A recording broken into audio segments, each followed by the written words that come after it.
So guys, today I'm going to be teaching you guys how to drop punt in a set shot. So first, I need to mark the ball and take a couple of steps back so you have enough space to do a man mark so you can release and kick it forward. So first I want to start by getting my hands to the space on the ball just like so, and make sure that the ball is on the tip when I kick it so it can spin backwards.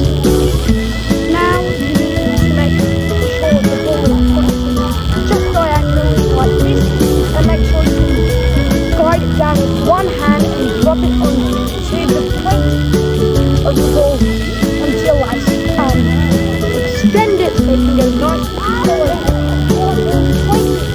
Or toe like this when you kick, just so you can get the accuracy and the right frame of the like this.